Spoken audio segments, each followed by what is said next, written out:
Hello students. Today we are going to start with chapter number 2, Globe, Latitudes and Longitudes. In the previous chapter, we read about our planet Earth, its shape, its size, etc. So, let us first of all start this chapter with understanding what exactly a globe is. A globe is a true model or miniature form of the Earth. Globes can be of different size and type, like the big ones, small pocket globes, etc. Another important quality of a globe is that it is not fixed, it can rotate or spin. On a globe, countries, continents, and oceans are shown in their correct size. So, students, when you look at a globe, you will notice that a needle is fixed through the globe in a tilted manner, like this. This one. This is the needle which is fixed on the globe, and it is in a tilted manner, means it is slightly bent. So, this needle is called the axis of the globe. The 2 points on the globe through which the needle passes are the two poles, the North Pole and the South Pole. The globe can be moved around this needle from west to east, like in this manner, just as the earth moves in reality. But remember one thing, there is no such needle which exists on the real earth. Earth only moves around its axis, and the axis of the earth which we are talking about is a imaginary line.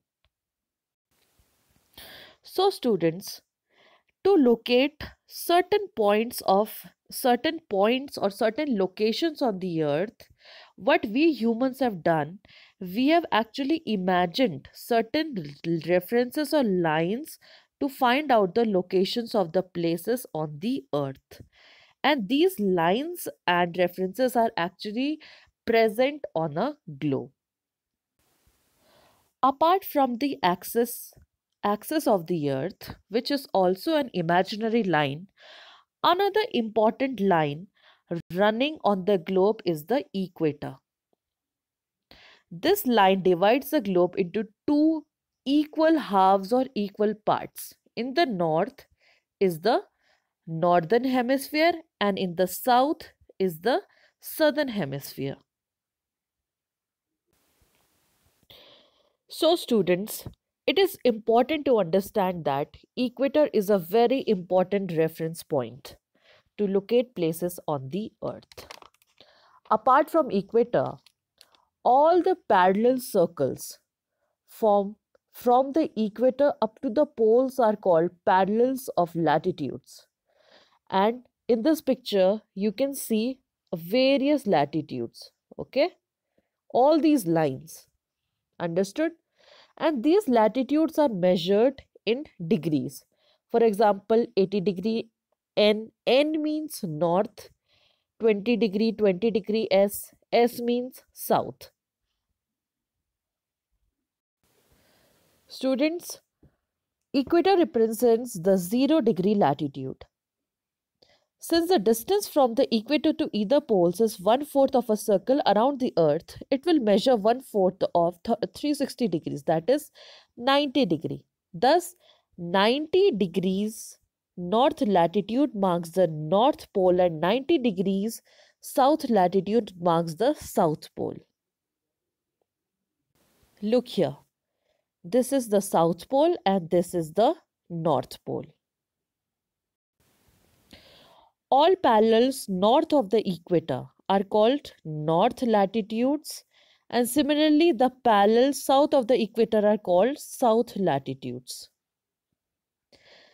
The value of each latitude is therefore followed by either the word north or south.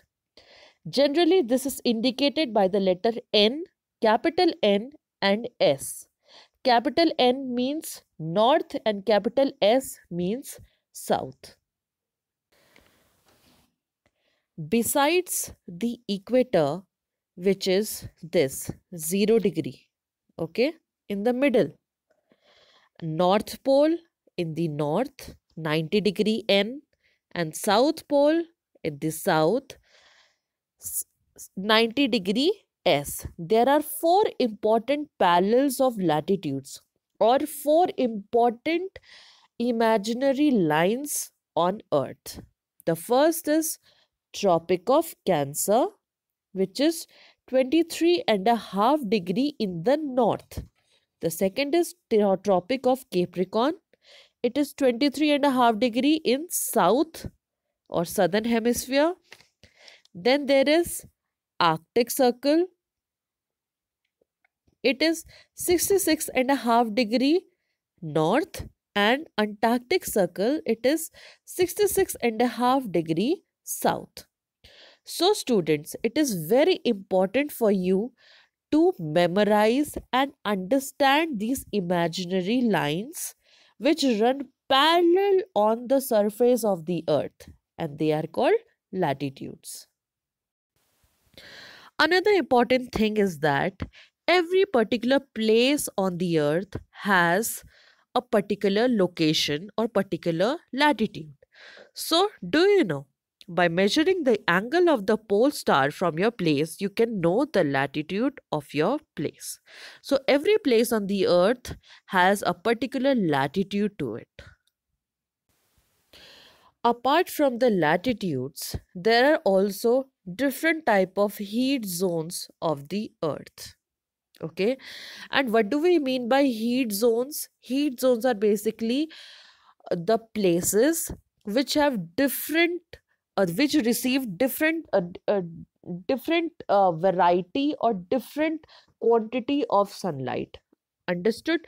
So there is frigid zone in the south, frigid zone in the north, then there is this temperate zone in the north, then there is temperate zone in the south, then there is torrid zone.